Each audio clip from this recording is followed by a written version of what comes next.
कल्मषभारम् मामनुकम्पय दीनमनाथं कुरु भवसागरपारं कुरु भवसागरपारम् घोरम हर मम नरकरिपो केशव कल्मषभारम् घोरम हर मम नरकरिपो केशव कल्मषभारम्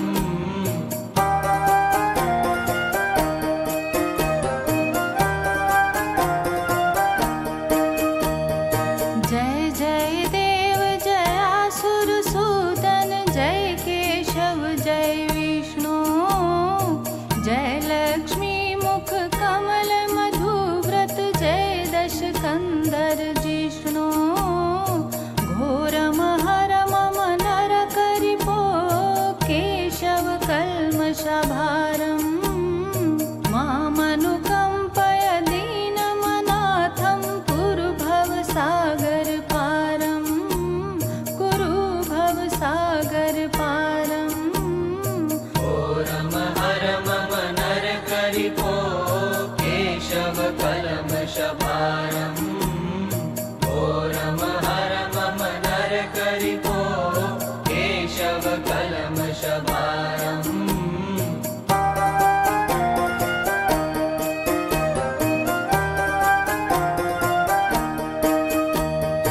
यद्यपि सकलमहं कल्यामि हरनहि किमपि सत्त्वं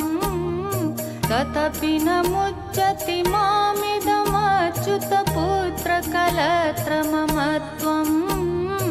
घोरम हर मम नरकरिपो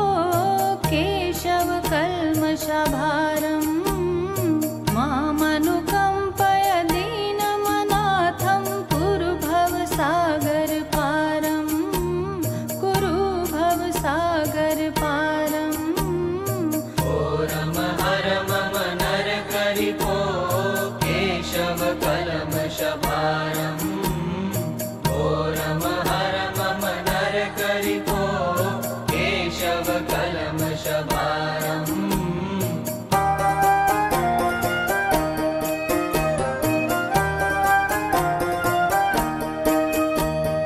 पुनरपि जननं पुनरपि मरणं पुनरपि गर्भनिवासं सोढुमलं पुनरस्मिन् माधव मामुद्धर निजदासम् घोरम हर मम नरकरिपो केशव कल्मषभारम् मामनुकम्पय दीनमनाथं कुरु भवसागरपारं कुरु भवसागरपारम् घोरम हर मम नरकरिपो केशव कल्मषभारम् घोरम हर मम नरकरिपो केशव कल्मषभारम्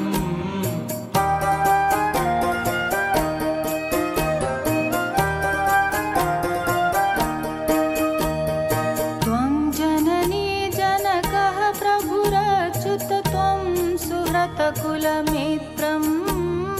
त्वं शरणं शरणागतवत्सल त्वं भवजलधिवहित्रम् घोरम हर मम नरकरिपो केशव कल्मषभारम् मामनुकम्पय दीनमनाथं कुरु भवसागरपारं कुरु भवसागरपारम् घोरम हर मम नरकरिपो केशव कल्मषभारम् घोरम हर मम नरकरिपो केशव कल्मषभारम्